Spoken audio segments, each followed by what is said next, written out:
Yang dikasihi Tuan Imam, ahli jawatan kuasa dan juga pegawai masjid, seterusnya tuan-tuan, perempuan, muslimin dan muslimat yang dirahmati dan dikasihi Allah Subhanahu wa taala sekalian. Alhamdulillah, syukur kehadiran Allah Subhanahu wa taala. Malam ni kita dapat bersama lagi dalam kuliah kita yang tertangguh beberapa ketika. Malam ni tuan-tuan, saya rasa nak bercakap satu perkara lah sebelum kita sambung kuliah kita ni, iaitu menjadi adat, menjadi kebiasaan sejak dua menjak ni lah. Saya ingat dalam 4-5 tahun barangkali kebelakangan ini, iaitu banyak masjid lah, bukan masjid ni sahaja sebenarnya. Tuan Imam dengan terasa hati apa yang saya sebut pada malam ini, iaitu kita kalau berlaku kematian, bila berlaku kematian di masjid, di surau, kita akan gantikan zikir-zikir lepas sembahyang tu dengan tahlil. Bukan tempat tuan-tuan saja, tempat saya pun serupa. Di banyak tempat lah saya duk perhati, dan saya rasa macam ada sesuatu yang tak kena tentang persoalan ini. Jadi untuk nak membayangkan perkara yang saya nak sebutkan pada malam ini tuan-tuan, saya nak baca kat tuan-tuan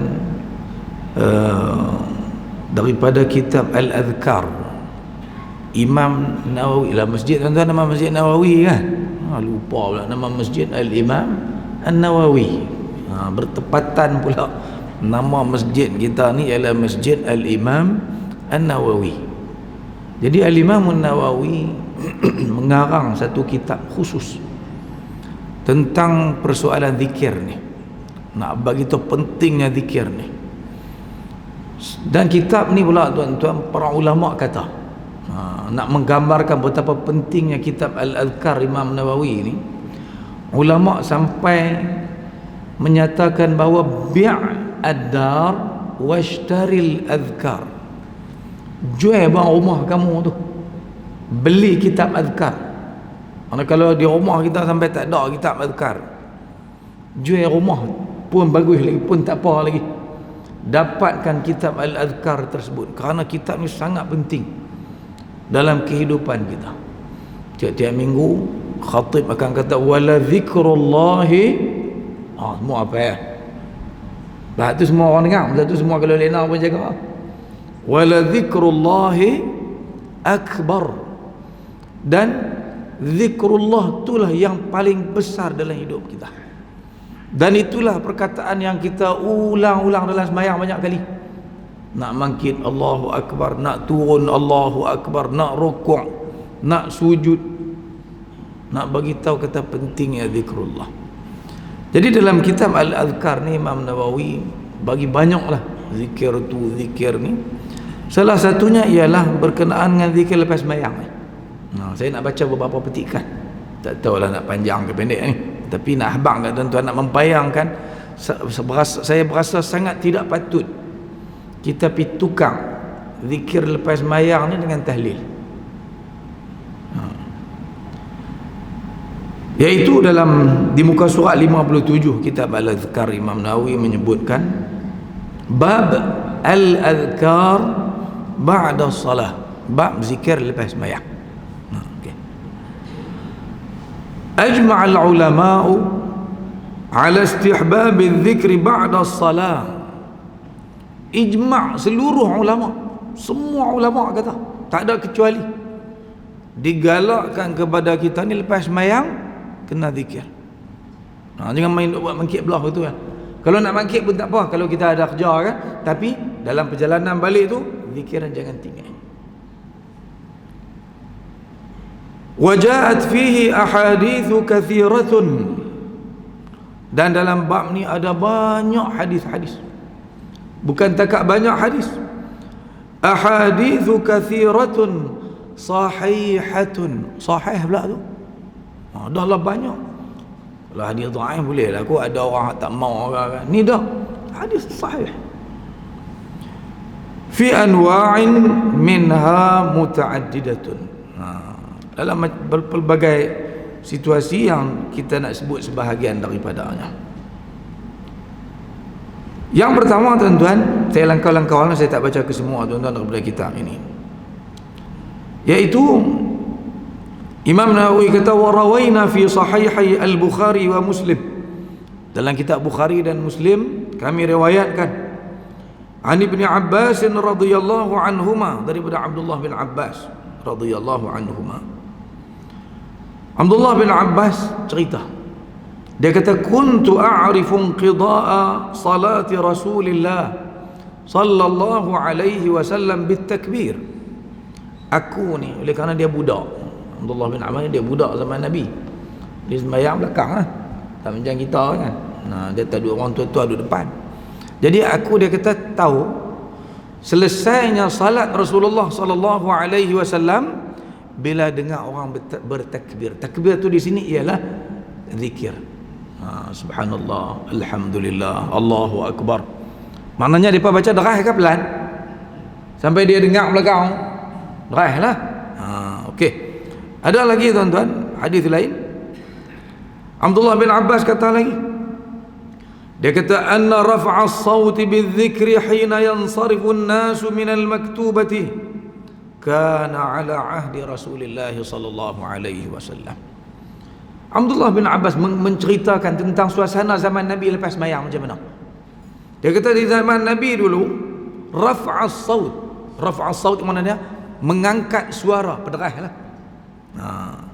Dengan berzikir selepas selesai sembahyang fardu memang diamalkan di zaman Rasulullah sallallahu alaihi wasallam. Jadi sebab tu kita pun derah. Kita buat kuat. Kemudian Imam An-Nawawi bawalah beberapa hadis, antaranya tentang istighfar lepas sembahyang. Ni mana lepas sembahyang Nabi akan istighfar 3 kali, hadis Thauban. Kemudian Nabi baca Allahumma antas salam.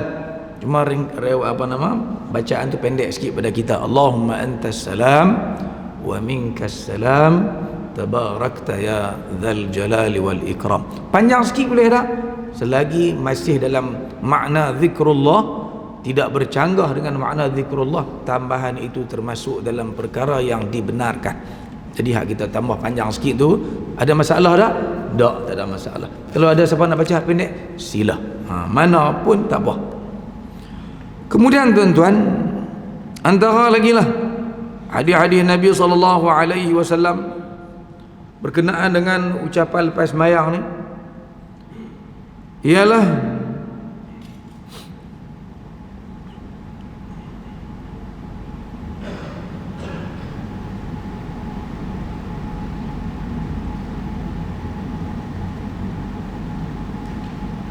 mana dia ni?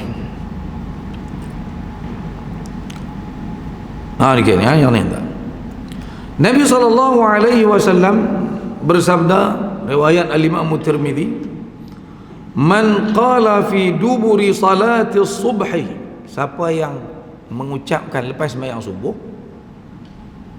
wa huwa thanin rijlaihi qabla an yatakallam, dalam keadaan dia duduk macam tahiyat akhir tu lagi, tak berubah lagi kaki dia, sebelum dia bercakap, la ilaha illallah wahdahu la syarikalah lahul mulku wa lahul hamdu yuhyi wa yumit wa huwa ala kulli syai'in qadir, 10 marratin, berapa kali? 10.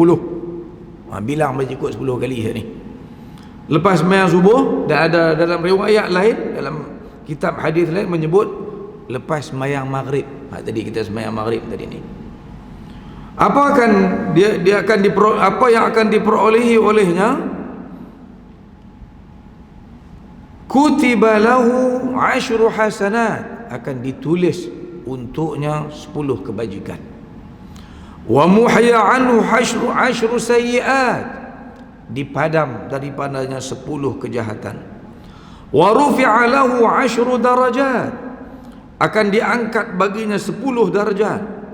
Wa kana yaumahu dzalika fi hirzin min kulli makruhin wa hurisa minasyaitan, dan sepanjang hari tersebut dia berada dalam perlindungan daripada segala perkara yang tidak disukainya, yang dibenci, dan dia dipelihara daripada syaitan. Walam yanbaghi li dhanbin an yudrikahu fi dhalikal yaum illa syirka billah, dan tidak ada dosa yang boleh memusnahkan kehidupannya melainkan kalau dia syirik kepada Allah Subhanahu wa taala pada hari tersebut. Mana dia mungkin buat dosa, tapi dengan zikir tersebut 10 kali yang dia ajarkan lepas maghrib, lepas subuh tersebut, dosa-dosa itu tidak akan membinasakan kehidupannya. Besar tak tuan-tuan sebut la ilaha illallah wahdahu la syarikalah 10 kali lepas maghrib dan juga lepas isya terus, lepas subuh tadi ni kan. Besar sangat ganjaran yang ditawarkan oleh Nabi kita sallallahu alaihi wasallam.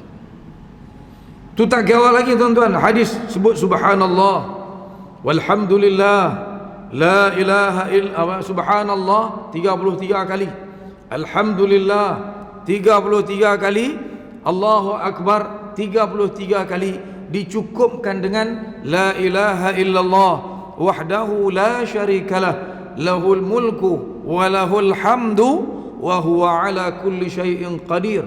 Siapa yang jaga yang ni tuan-tuan, dosa dia sekalipun sebanyak buih di laut akan diampunkan oleh Allah Subhanahu wa taala. Besar tu tuan-tuan.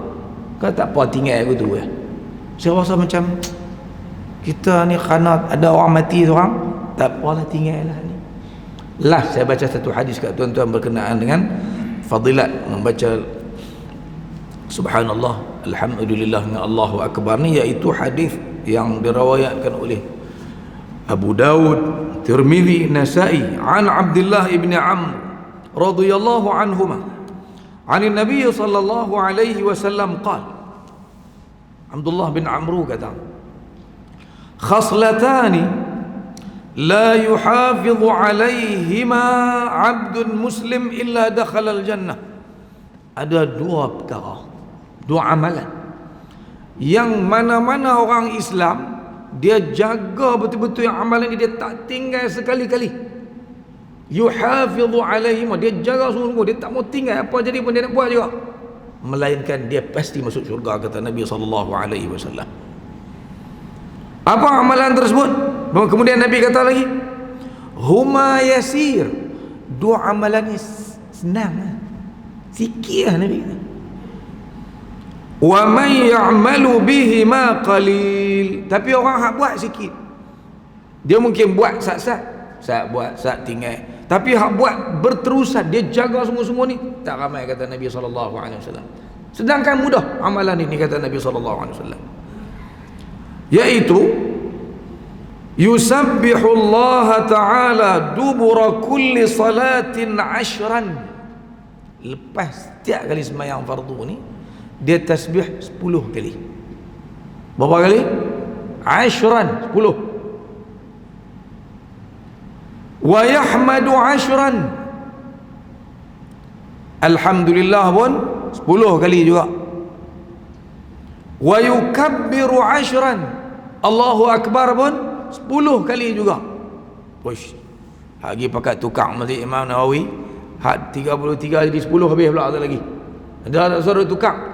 Ni minima. Maknanya kita kalau ke mana pun nak buat apa pun, hak 10 ni jangan tinggal. Tasbih 10, tahmid 10, takbir pun 10 juga. Okey.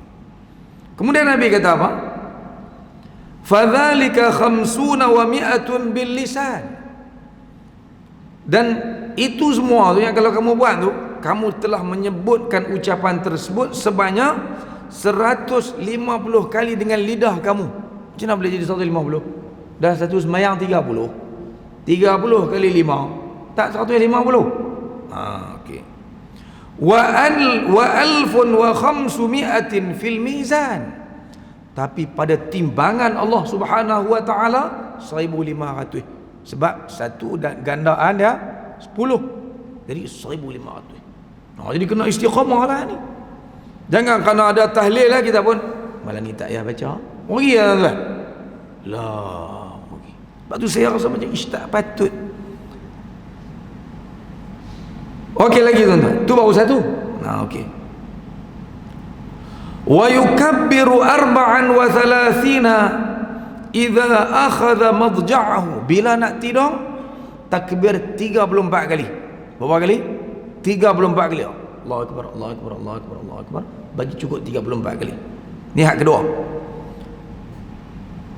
Wa yahmadu 33. Alhamdulillah 33 kali. Wa yusabbihu 33. Subhanallah 33 kali. Jadi jumlah berapa semua? 100. Okey. Fadzalika mi'atun bil lisan wa alfun bil mizan.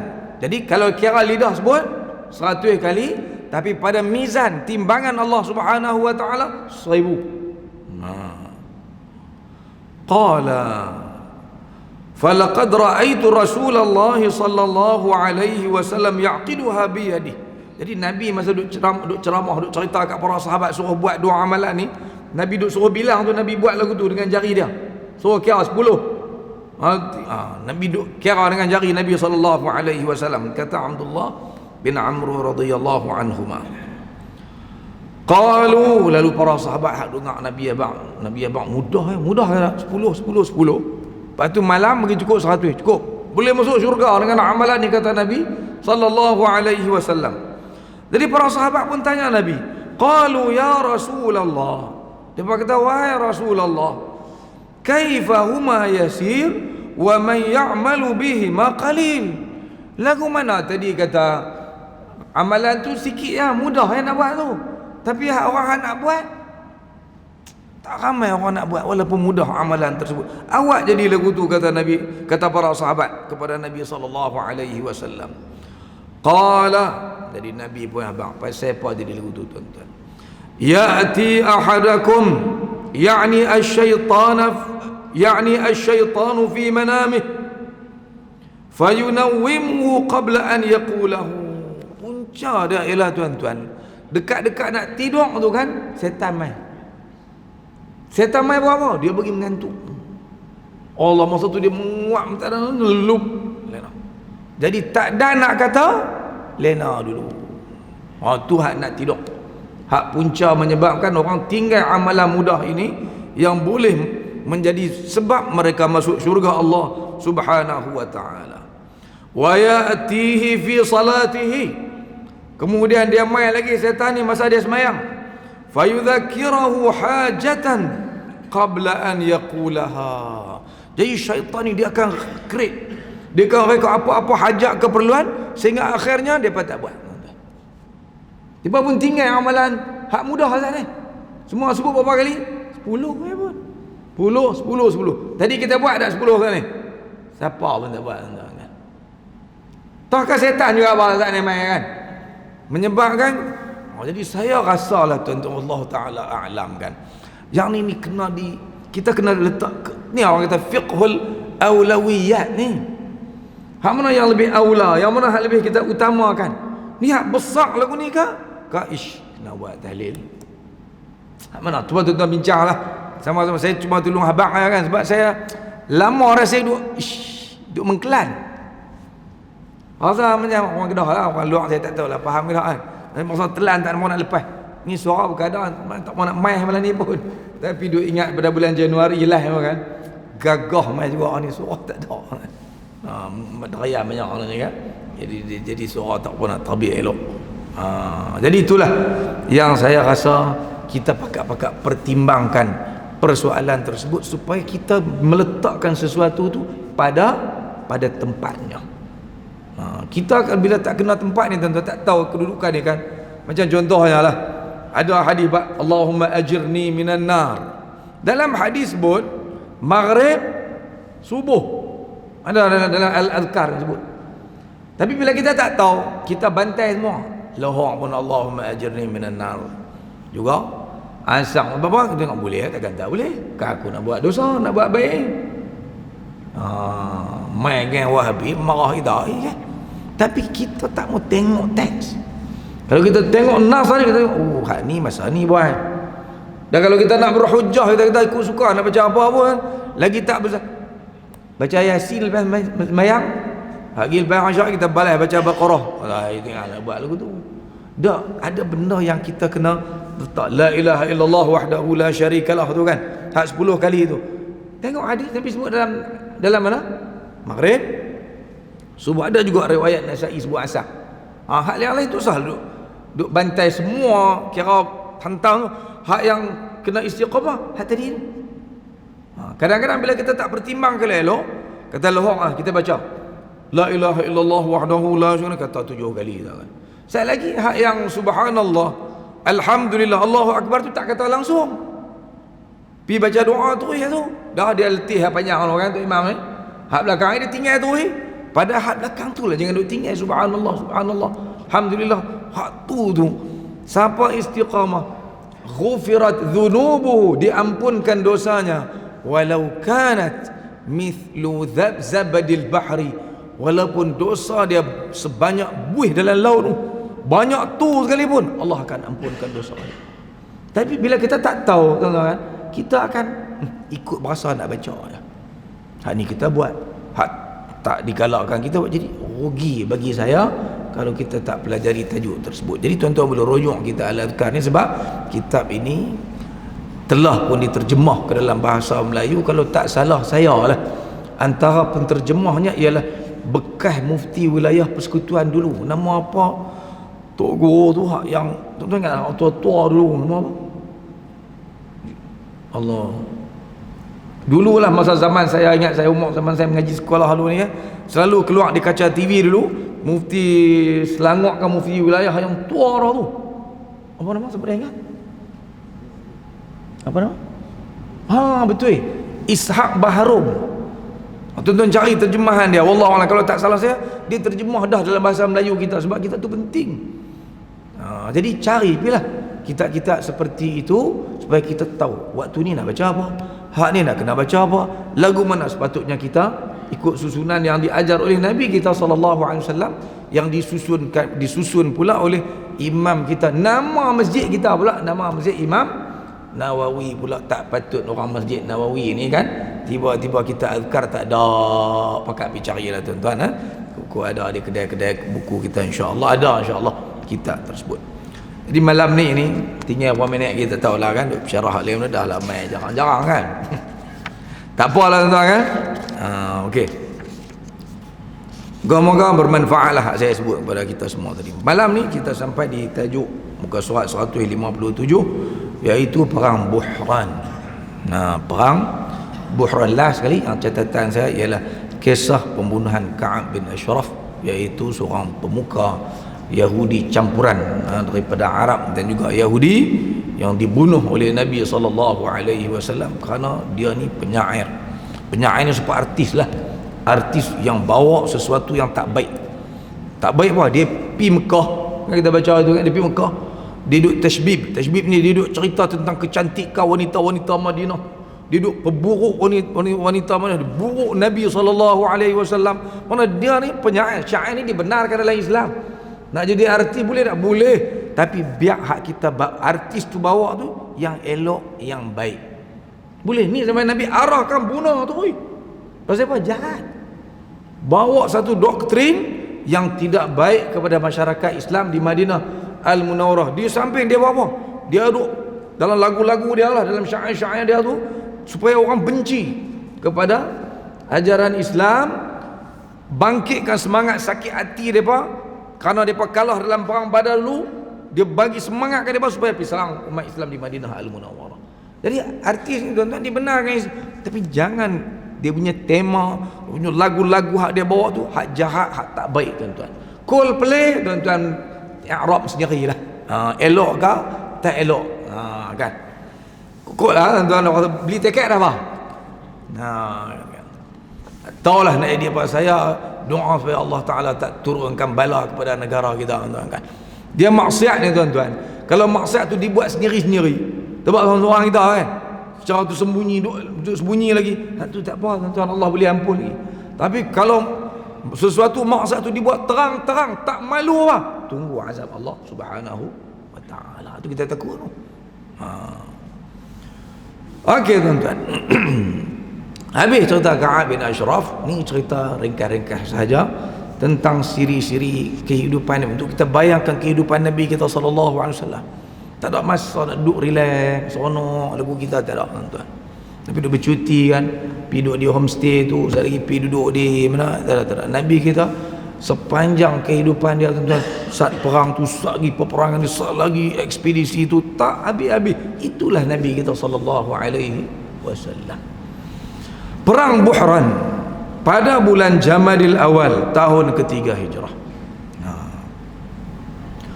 Baginda sallallahu alaihi wasallam bersama 300 orang para sahabat menuju ke Buhran, ke arah Furu' yang terletak dalam perjalanan antara Makkah dan Syam. Syam ni Syria lah ni lah.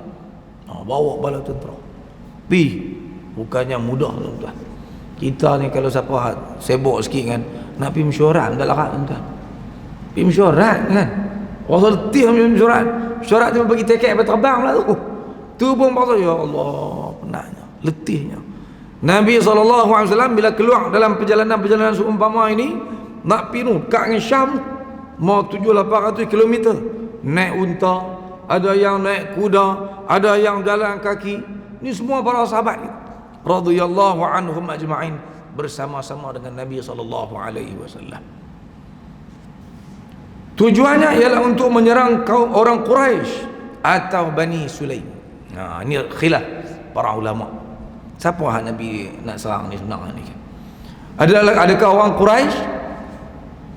Itu menurut riwayat Ibnu Ishaq, dan ada juga ulama sirah yang menyatakan Bani Sulaim salah satu kabilah-kabilah orang-orang Arab Badui yang memusuhi umat Islam, yang saat-saat dia serang hendak, dia pakat dengan orang tu, dia pakat dengan orang ni. Jadi umat Islam, Nabi SAW senantiasa dalam keadaan berhati-hati, takut kita duduk relax-relax, tiba-tiba kita diserang oleh musuh. Jadi Nabi dapat yang maklumat, Nabi akan keluar. Jadi nak keluar ni bukan mudah, nak kena siap bekal, nak kena persiapkan binatang tunggangan yang nak dibawa dalam perjalanan yang jauh sampai 500, 700, 800 km. Namun tiada pertempuran terjadi. Jadi bunyi macam mudah lah, tapi nak keluar tu makan masa mungkin seminggu, mungkin 2 minggu. Perjalanan balik lagi, nak balik sampai ke Madinah Al-Munawwarah. Macam-macam rintangan yang ditempuhi oleh Nabi sallallahu alaihi wasallam. Oleh kerana tak ada apa-apa berlaku, kemungkinan musuh dapat mencium kedatangan tentera umat Islam, dia lari, tak jadi apa-apa. Tapi berita Nabi sallallahu alaihi wasallam keluar ini tuan-tuan menunjukkan, maknanya membayangkan musuh-musuh ni dia tahu negara umat Islam ni bukan negara yang lalai, yang leka biak. Tak. Depa nak buat apa-apa depa tahu. Nabi ni perisik, hantar sana, hantar sini, sentiasa dalam keadaan penuh berhati-hati, takut apa-apa terjadi kepada negara umat Islam, iaitu Madinah Al-Munawwarah. Tentera Islam pulang ke Madinah selepas itu. Sariyah Zaid radhiyallahu anhu, macam mana tulis AS saya pun tak apa pasalan tuan-tuan, ataupun Sariyah ini dikenal dengan nama Qaradah. Nama Sariyah ini. Jadi bila sebut perkataan Sariyah, bererti Nabi SAW tidak ikut serta. Nabi hantar sahabat sahaja pergi. Sariyah Zaid bin Harithah radhiyallahu anhu berlaku pada bulan Jamadil Akhir tahun ketiga Hijrah. Tadi Jamadil Awal bulan 4. Ekonomi orang Quraisy bergantung sepenuhnya kepada aktiviti perdagangan. Orang-orang di Mekah ni, yang duduk di kota Mekah ni, mereka punya sumber pendapatan mereka berniaga lah, mana ada hal lain. Sama ada orang pergi berniaga tempat mereka pergi berniaga tempat orang, mereka pergi ke Syam, bawa balik barang daripada Syam, berniaga di Mekah, ataupun bawa pergi berniaga sampai ke Yaman. Jadi orang-orang Yaman kan belilah barang ada daripada Syam, tak ada tempat mereka. Buah-buah apple, buah-buah di tempat-tempat sejuk, pergi ke Yaman mana nak ada. Begitu juga bila tiba musim panas, musim sejuk, mereka akan ke Yaman, beli barang-barang di sana, bawa balik berniaga di Mekah. Mekah ni tempat tumpuan jemaah haji mai, orang-orang mai buat umrah di sana, orang akan beli barang-barang mereka. Sebab mereka duduk tengah-tengah. Ataupun dia bawa pergi ke negara-negara di Syam, barang-barang daripada negara Yaman, dan juga daripada Ethiopia yang kebanyakannya ada di negara Yaman, tuan-tuan. Jadi itulah sumber pendapatan mereka. Hal lain tak ada, tuan-tuan. Nak bertani macam kita kan, tak boleh. Sebab Mekah ni Allah sebut wadin biwadin ghairi dhi zar'in, lembah yang tumbuhan tak tumbuh zaman tu.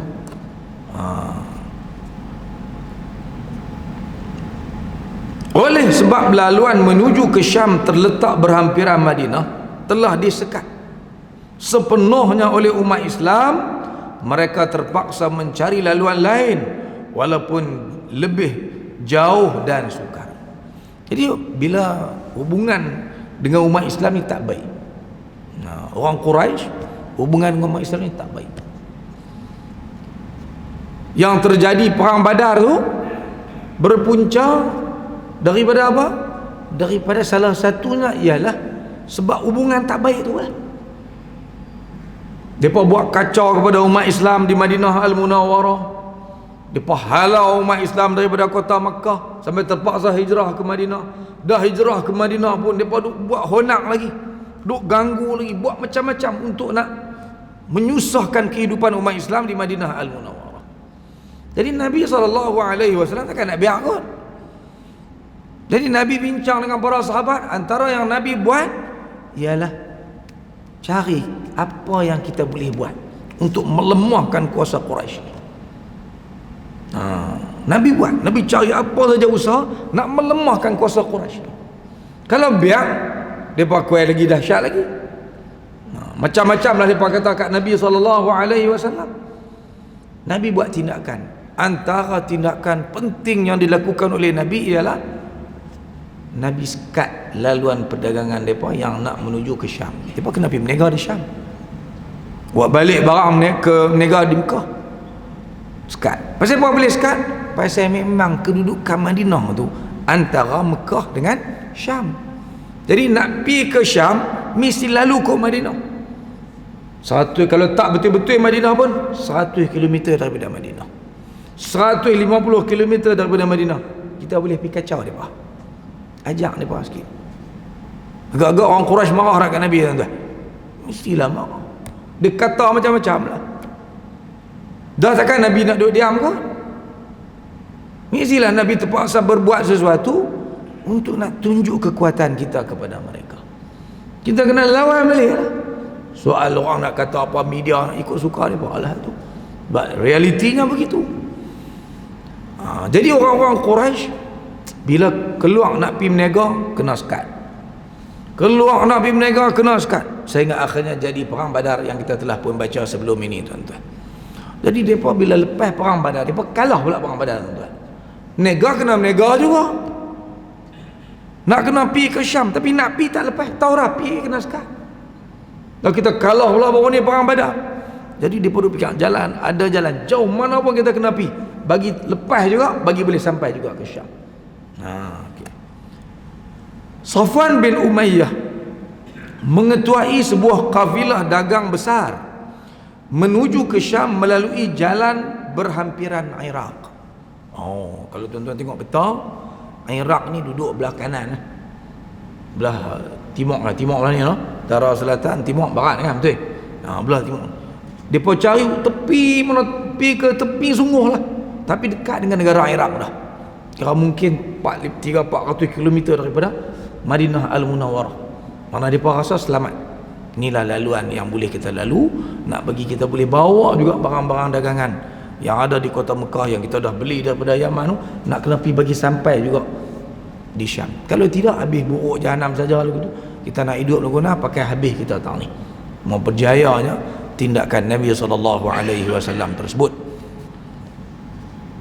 Berita kafilah dagang Quraisy ini bocor melalui perbualan antara sahabat Nabi bernama Salit bin Nu'man radhiyallahu anhu dan Nu'aim bin Mas'ud al-Ashja'i yang pada ketika itu belum Islam lagi. Orang Islam ni tuan-tuan, walaupun dah pun masuk Islam, tapi hubungan dengan kawan-kawan lama-lama bukan semua tak baik belakang. Allah macam geng-geng parti politik ni lah tuan-tuan kan. Kadang-kadang kita tengok daripada berkelahi dalam apa parlimen tu, kita tengok mereka ni kalau jumpa bertumbuk apa amat ya.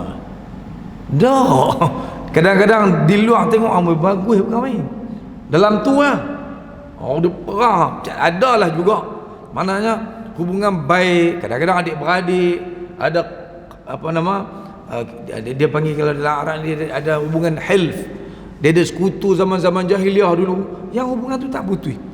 Macam tuan-tuan Abdul Rahman bin Auf dengan Umayyah bin Khalaf.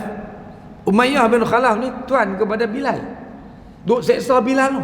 Tapi Osman apa nama Abdul Rahman bin Auf dengan dia baik. Mereka ada hubungan, mereka adalah kisah-kisah lama dulu kali yang masih ada lagi hubungan baik tersebut. Jadi begitu juga dua orang sahabat ni, Salid bin Nu'man ni yang Islam, dia dah masuk Islam dah. Seorang lagi Nu'aim ni tak Islam, dia baik. Jadi kebetulannya tuan-tuan, mereka duduk dalam satu majlis. Tahu mana tak tahulah tempat tersebut, tapi di kelab malam. Tempat tu tempat orang minum arak. Mereka duduk dalam majlis minum arak. Jadi Nu'aim ni tuan-tuan, dia minum arak ni sampai mabuk tu. Dan pada masa ni sebenarnya arak belum lagi diharamkan lagi. Salid tak minum, tapi duduk dalam majlis tu, duduk bersembang, kau ni mabuk. Bila dia dah tak sedar diri dah, dia pergi cerita tentang orang-orang Quraisy lah ni sedang dalam perancangan nak pergi berniaga juga di Syam. Dia tanya, tu nak pergi berniaga macam mana? Dia tahu dia pun lalu pergi dekat-dekat dengan Iraq. Dia pun nak pergi belah tu. Ketua dia Umayyah. Siapa nama tadi? Safwan bin Umayyah. Umayyah mati lah dalam perang Badar. Jadi anak dia lah. Jadi ketua untuk bawa barang-barang dagangan tersebut. Jadi berita ni bocor. Bila Salid dapat tahu, dia cepat-cepat balik ke Madinah Al-Munawwarah. Dia bagi tahu Nabi SAW tentang rancangan orang-orang Quraisy nak bawa barang-barang dagangan ni, tak lalu ikut Madinah lah, tapi lalu jauh ikut jalan Iraq. Tapi jalan tu sukar lah. Rasulullah SAW mengarahkan Zaid bin Harithah radhiyallahu anhu menyekat kafilah dagang tersebut bersama 100 orang tentera di tempat bernama Qaradah. Jadi Nabi dapat tahu, cepat-cepat kumpul kepala tentera, arahkan anak angkat Nabi SAW ni, itu Zaid, ketuai Sariyah ini, pi tunggu depa, pi cari depa, bagi jumpa juga. Arahnya ialah arah ke arah negara Iraq. Zaid radhiyallahu anhu berjaya merampas semua harta yang dibawa oleh kaum musyrikin, walaupun mereka telah berusaha sedaya upaya untuk menyelamatkan barang dagangan mereka.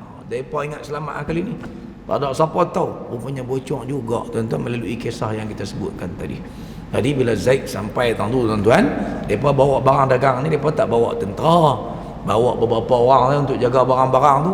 Jadi semua barang-barang dagangan tersebut telah berjaya dirampas oleh Zaid bin Harithah, dibawa pulang ke Madinah, dan Safwan lari meninggalkan kafilah dagang yang dibawanya. Oleh sebab itu, puak Quraisy tidak ada pilihan lain untuk mendapatkannya semula melainkan dengan menyerang Madinah. Jadi inilah punca terakhir sekali tuan-tuan, yang akhirnya orang Quraisy tak ada jalan lain dah. Kita kok mana pun kita kena pergi musnahkan semusnahnya negara Islam Madinah. Sebab kalau kita biar mereka duduk tahun tu, kita tak lawan mereka sungguh-sungguh, kita akan mati kering ni. Tak ada cara lain dah, kena juga. Dan itulah menjadi punca terakhir yang tercetusnya perang Uhud.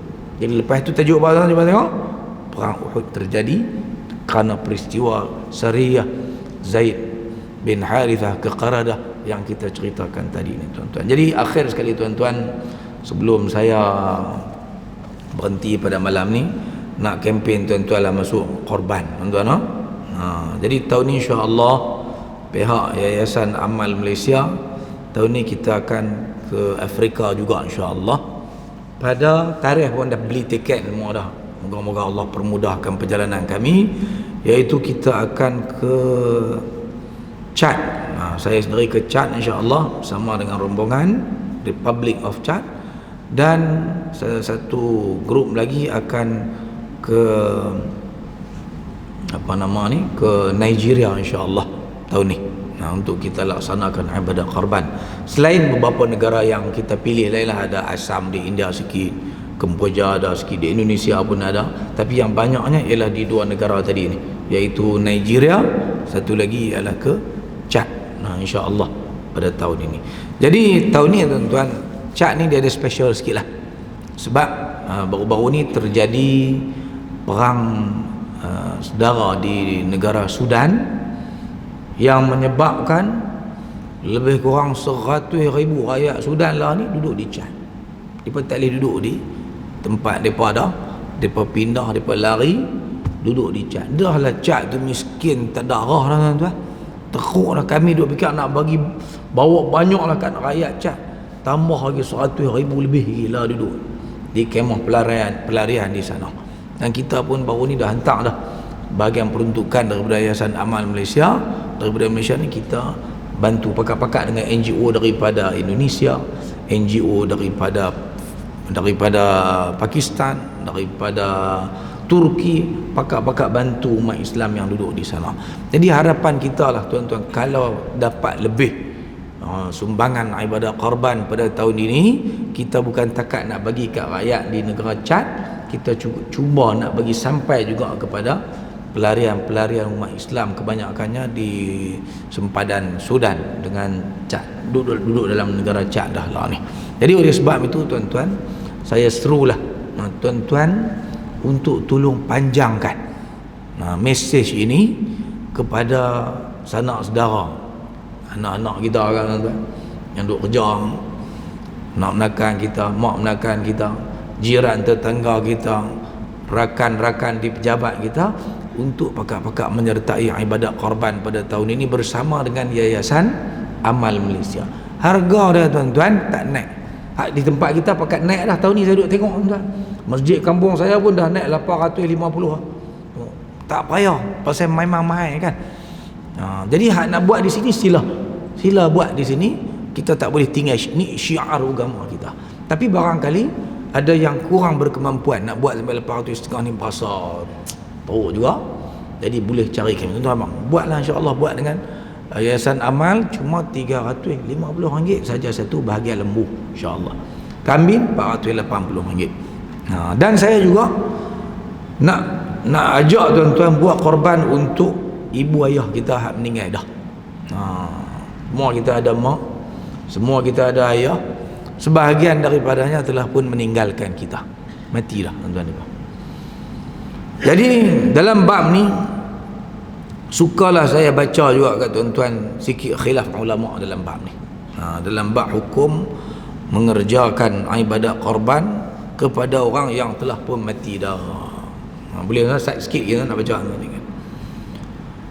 Jumhurul ulama tuan-tuan, majoriti para ulama dalam mazhab-mazhab lain dah campur semua ada tuan-tuan, menyatakan bahawa boleh, harus kita buat ibadat korban kepada orang yang telah pun meninggal dunia. Walaupun dia tak wasiat apa-apa pun boleh dah, boleh. Bahkan setengah ulama dalam mazhab Hambali menyatakan orang mati ni lagi-lagilah memerlukan pahala ibadat korban. Besar mana pahala ibadat korban ni? Nabi kata bikulli sya'ratin hasanah, setiap selai bulu satu pahala. Kalau saya tengok kambing kita buat kan, agak-agak berapa bulu dia balik kira, banyak tu lah pahala yang akan kita kirimkan kepada ibu kita, kepada ayah kita yang telah pun pergi meninggalkan kita. Kalau kita mati esok tu anak kita buat seronok dah tuan. Tuan anak Allah mai pahala, tak tahu lah macam mana dia mai pahala tu kan. Anak kita hak duduk di sebelah dengan Masjid Imam Nawawi itu buat, betapa bahagianya kita. Maka begitulah kedudukan mak dan ayah kita yang mati dah ni tuan-tuan, sangat mengharapkan kita buatlah pahala kebajikan tambah-tambah hak besar. Mana ada amalan yang lebih besar daripada korban pada hari raya korban? Carilah. Hak paling besar sekali ialah menyertai ibadah. Pahala tu lah kita nak kirim pergi kat mak ayah kita. Jadi ambil peluang. Dah kita masuk dah 850 sini. Cari 300 lagi. Cari saya. Cari muat telefon. Ada tu di belakang buku ni. Kalau tak ada, tanya jawatan kuasa masjid. Minta muat telefon saya. Saya bagi nanti nombor akaun Yayasan Amal. Tuan-tuan bagi nama ya. Tuan-tuan nak buh nama tuan-tuan ke? Nak buh nama mak ayah ke? Itu khilaf dalam para ulama kita.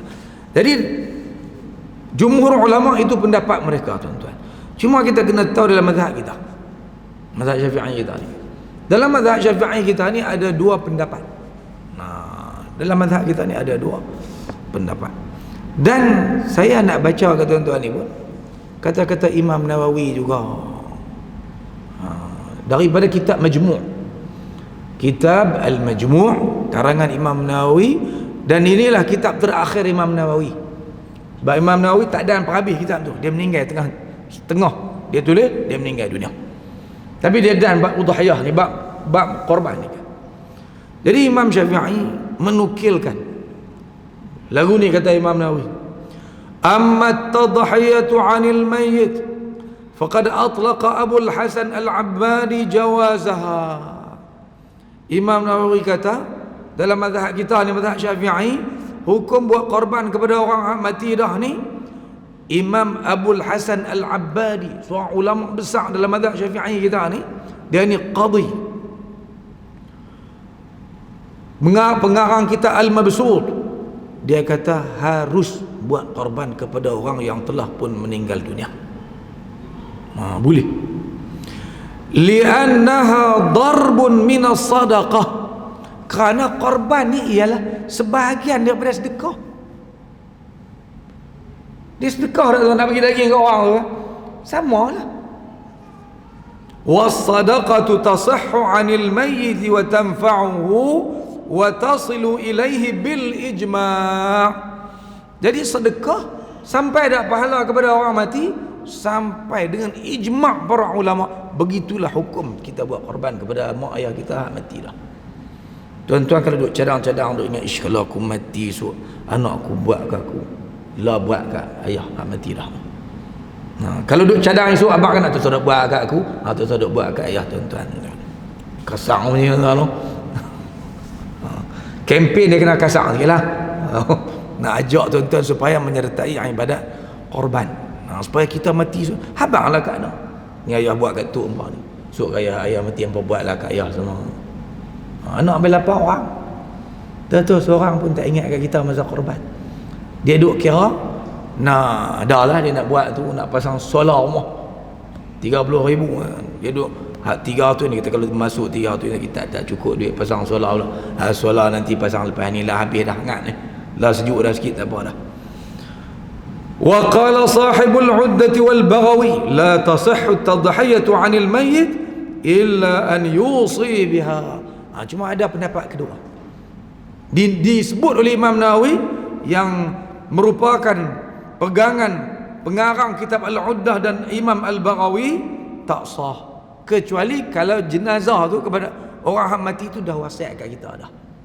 Jadi oleh kerana ada dua pendapat, dan pendapat pertama tu bukan calang-calang ulama yang berpegang kepadanya dalam mazhab kita, mazhab Syafi'i, maka bagi saya tak salah kalau kita nak buat korban kepada orang yang telah pun meninggal dunia, sebagai tanda ingatan tulus ikhlas kita sebagai seorang anak kepada ayah dan ibu yang dahulunya sangat mengambil berat, sangat menyayangi kita masa kita kecil dulu ni, kama rabbayana saghira. Jadi lah buktikan kasih sayang kita pula kepada mak ayah yang telah tak ada, tuan-tuan. Buatlah satu bahagian, hanya berapa? RM350 sahaja. Okey, jadi hubungi saya lah InsyaAllah untuk buat korban tersebut. Nombor telefon saya dapatkanlah pada mana-mana jawatan kuasa yang ada di masjid kita ni, yang tahu nombor, ambil nombor telefon, WhatsApp saya, ustaz bagi nombor akaun saya nak buat korban ke ayah saya, nanti saya bagi. Tuan-tuan cuma bagi nama, nak tulis nama tuan-tuan pun tak apa, nak bubuh nama arwah pun tidak menjadi masalah, kalau berdasarkan pandangan yang pertama tadi ni tuan-tuan. Jadi sekadar itu, moga-moga bermanfaat. Lebih-lebih lagi tuan-tuan, kita kembali berada dalam bulan haram, iaitu bulan Zulqa'dah, yang mana setiap kebajikan yang kita buat akan digandakan pahalanya oleh Allah Subhanahu wa ta'ala. Aqulu qawli hadha wa astaghfirullahal azim li wa lakum. Assalamualaikum warahmatullahi wabarakatuh.